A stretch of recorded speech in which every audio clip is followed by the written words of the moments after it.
What's up mga ka-fanatics? Ngayon po meron tayong kasama. Yes, Bro Jerry. Magpapaset up po siya ng kanyang planted tank.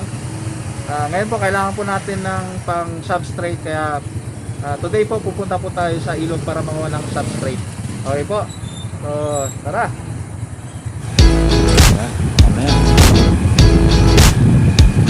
So guys, hindi po yung ating pupuntahan, medyo malapit lang naman. Kaya minomotor ko lang natin to. Ayan po.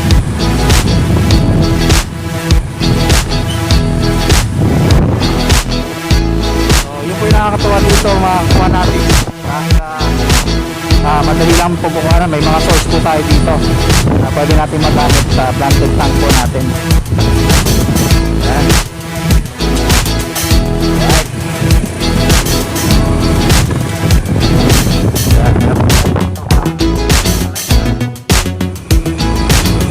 Maraming tilapia doon.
Hello mga ka-fanatics, so nandito na po tayo. So ayan po. Ayan. So iniwan mo natin dito yung ating motor ni Brother Jerry. So dito na po kami. Ayan. Hello guys, punta na tayo. Jerry, excited ba? Kukuha na kami. Ako po yung client ni Brad Ronald. Ayan po. So ito guys. So pagsabaybayan nyo, ang dami pong bumibili sa kanya. Yes. So ngayon, ayan. isa na rin kayo, pwede nyo ma-deliver, pwede rin pick up. Mas maganda pick up para mabilis. Yes. Ayun nga lang, medyo maraming nangagat. Ayan. Ayun, kayamanan. Ayan po. So dahan-dahan lang po dito kasi medyo ito, maraming mabato siya. Konting mga buha-buhangin. Ayan. So ito yung location natin. Kung hindi yung nagkakamali, ito pong tulay na to ay panahon pa ng Kastila ito eh. So parang nirenovate lang po nila. Ayan po. Dati po nilang taguan ng mga Kastila, Espanyol. Taguan ng... okay. So ayan po. Medyo matarik po. Ayan. Alright. So yun na. Tatanan nyo na yung ilog. Okay po.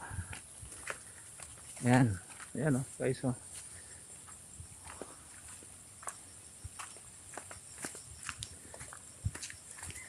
Ayan. Alright. Ayan. So ito siya. Ang ating ilog. Alright. Medyo malinaw ngayon Ayan. So ito po yung ating ilog. Ayan. So, marami po rito mga wild guppy.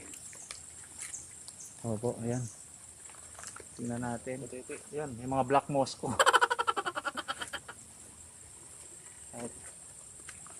Ayan po, ayun. Frog, ayan, frog. Yan, butete bro.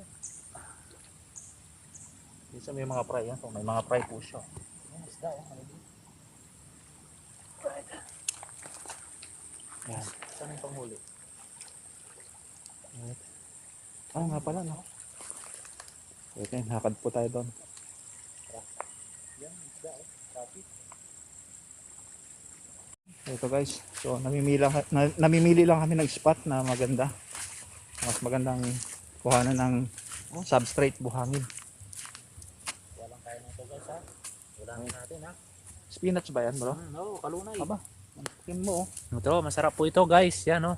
oh. May bonus pa pala. May pang-ulam pa. Pangulam pa guys. Ito, kakainin natin ha. Alright. Ba, ngayon ko lang nalaman yan ha. Meron pala dito yan.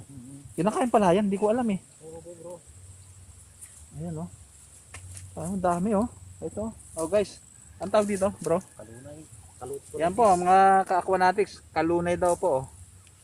Yan, Kulitis to bro. kulitis. Sa Tagalog. Yan po oh. Kontakin mo, may pang-ulam po oh. Ang dami yatang ano. Wow.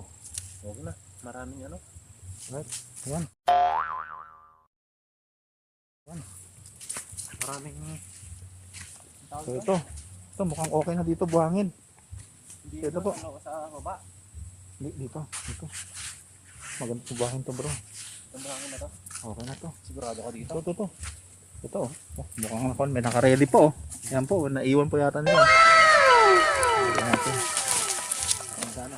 Lag ka. Right. Yan po. Ang papansin nyo guys. Ayan mga aquanatics oh. Guys ha. Bandang yung mabato po doon oh. Siguro sa susunod iba-vlog po natin yung mga ibang pupunta natin doon. So sa ngayon ito yung pakay natin, kukuha tayo ng substrate para sa gagawin nating planted tank ni Brother Jerry. Yan po, yan. So pinong-pino siya oh. Yan. So, libre lang po dito ang substrate. Sa inyo lang. Hindi libre. 5 kilo, 1 kilo. Bakla. Ito. Ay dito libre lang po oh. Ayun. Pwede na kayo magpatayo ng bahay. Dito lang kayo kumuha. Buhangin. Pwede. Ito ginagawa. Ayan. Yan according dun sa nakausap ko, mayaman daw po rito ang buhangin ng yan tawag nilang laterite. Kaya sa mga nagpa-planted tank yan siguro alam nyo po yon, laterite Isang sako bro. soil. Isang sako. Hindi naman po, kahit kalahating sako lang bro. Marami na yan no. Marami na po yata yan.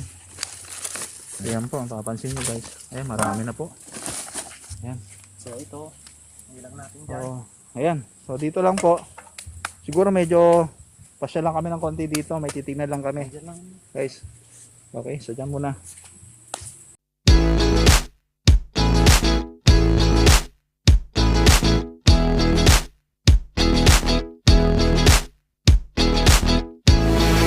A few moments later.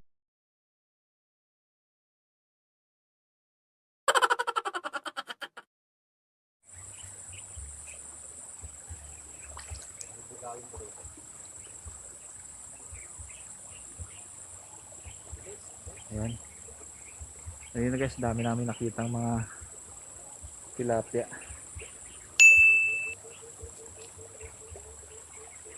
Ayan, guys na guys oh. Medyo maagos. Marami pong kwan dito, pamilya ng siklid. Ayan, kasi maagos. Ayan, ito yung gusto ng mga siklid eh. Siklid. Yan, nahuli ka? Patingin. Alright. Ayan po. Ayan, kataba. Wild guppy. Wild guppy po yan. Wala naman tayo ano. Yung ano. At yung lagayan. Kuha ka na ano. Poten. May genie lalabas. May tatlong kahilingan niya. Makakita kami ng ginto. Ginto lang. Unang kahilingan. Oh. Makapulot ng ginto. Nihalak pa bro. Malak pa.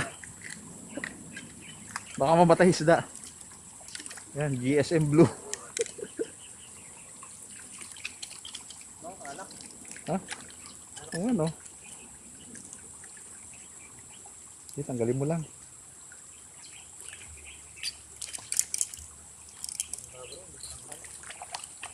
Meron siyang kuan. tag nito yung oo nga no. Wala pwede. Aba, ano yun? Sino na? So, ayaw. So, ngayon tayo. Oo nga, amoy gin pa. Yan na lang. Ano ba yun? Ayan. Wala na. Ayan. Ayan. Saan na? Ayan. Up. Ayan.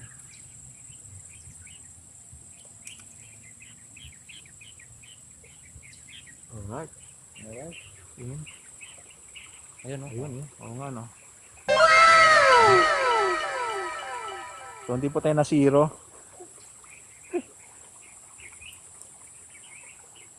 Lagyan mo ng konti Ayan. dyan.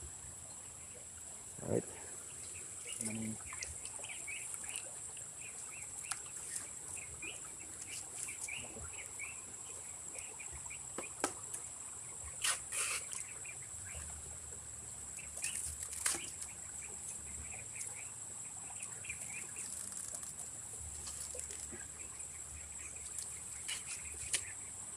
So dito po marami tayong source dito na pagkukuhanan. Ano kaganyan, panghuli. Meron tayong mga makikitang mga yan.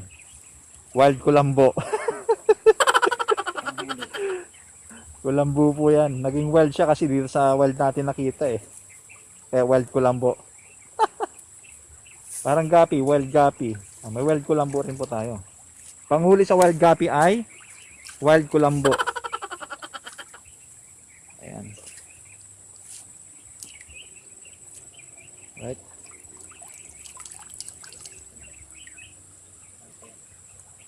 Ayan. Natry ni Brother Jerry dito sa ibang location.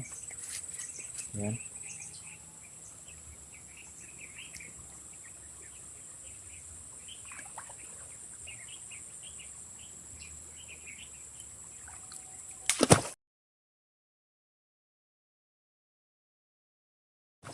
Yun. Yan po ang technique na tinatawag. Bugaw technique.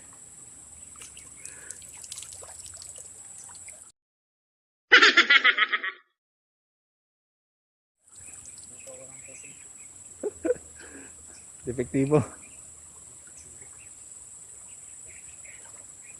Yan. Oops. Right. Mabilis. Oops. Ganda nga, baka madulas.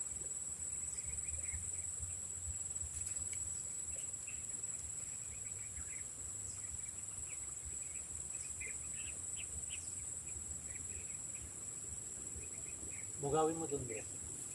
Punta ka sila rito. Babatuin natin. Doon, banda rin. Batay mo dun. Right.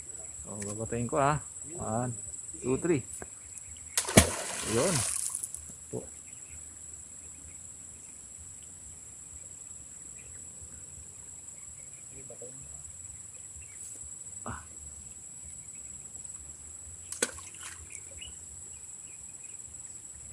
Wala. Ayaw magulat. Ayaw. Mailap.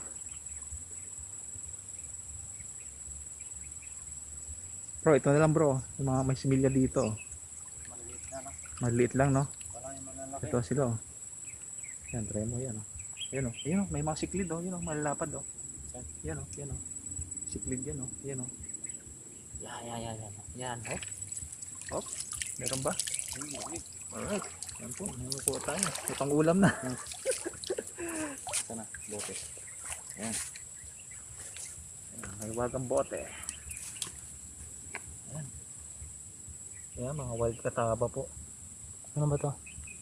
Wild kataba. Mga wild kataba. Lumalaki to, bro. Maliit lang po yan. Wild gapi bro. Ayan. Ayan to bro. Ito, kwan yan. Tang yan. Siklid yan bro. Malapad siya eh. Ayan, may siklid ka na. Ayan.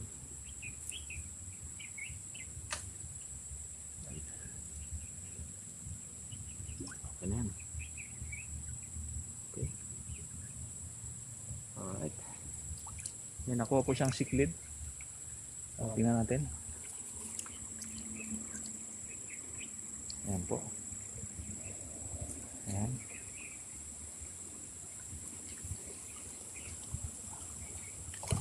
Ayan po.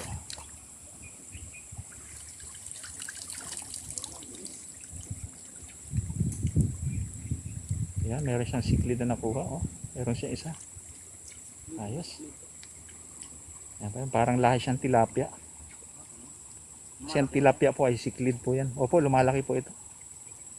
So, ayan. So, yan po, nagbunga po yung pangingisda ni Brother Jerry. So, yan po.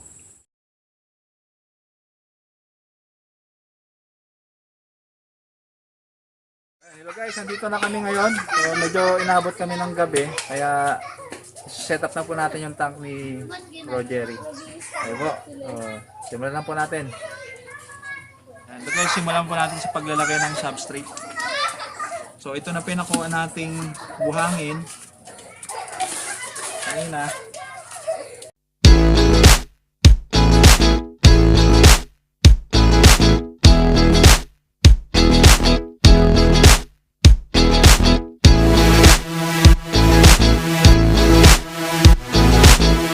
Hello, mga ka-aquanatics, ito na po yung ating mga planting gagamitin. So, kung lang po yan, mga ordinary grass lang, low-tech grass. So, meron tayong air grass.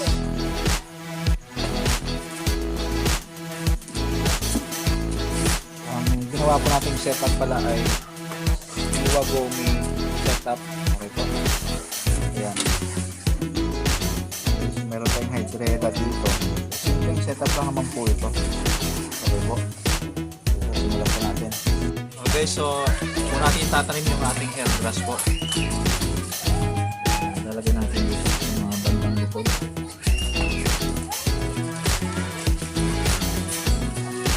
Ayan. Kita ba?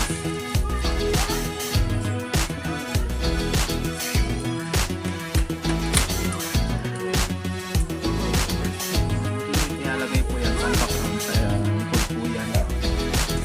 Parang natural siya tumubo ng mga bato. Parang pakita ng bato.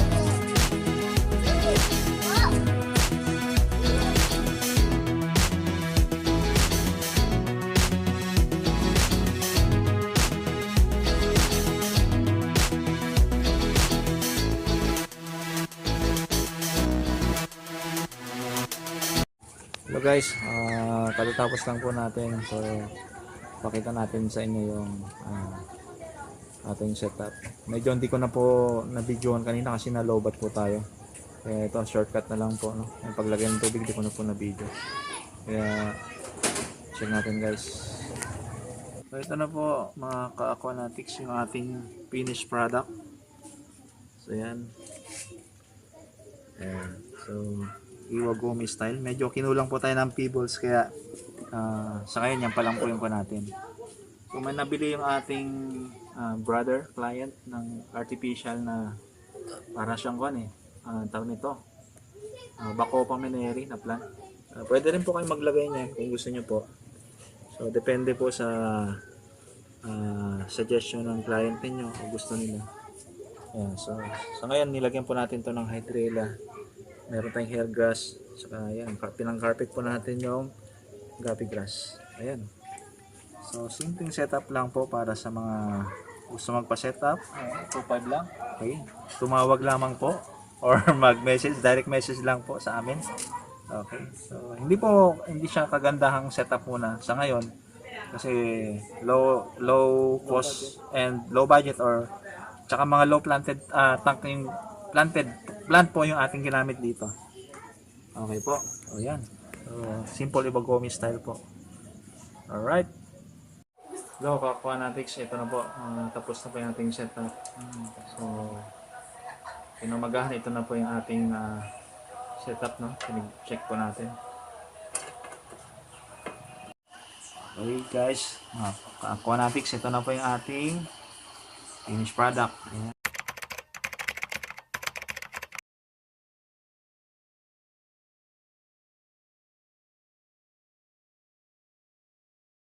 Ayan. So, nalagyan na po natin ng mga isda.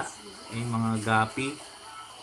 Meron siyang molly at meron ding swordtail. Halo-halo na sila dito. Yan, kasama ng kahapon yung aming nahuli sa ilog. Yan po. Ayan. Dapat tapos na mga agad yung patay. Right. Kaya nga ako. Ayan. Ito po. Alright. Robot eh. So hindi pa siya ganun kalinaw kasi nga bago pa lang siya, no. Malililaw po yun siguro mga after 1 week. Pero usually mga 3 days, minsan malinaw na po yan. Ayan po. Ayan, so anong masasabi mo, Bro Jerry, sa ating setup? Okay. Kaya kayo, magpagawa na po kayo. Maganda. Yes. Tanggal po ng stress to. Kaya, Totoo yan. mura lang po paggawa. PM nyo lang po si Coach Ronald. Alright mga ka-aquanatics, so ito na po yung ating finished product. So I hope nag-enjoy po kayo sa ating video for today. At sana po makatulong din po, no, sa mga gusto po magpa-set up po ng kanilang mga tank, planted tank. Okay, ho, DM lang po ako para at least mapag-usapan po natin. With that, maraming salamat po and happy fish keeping mga ka-aquanatics. Bye!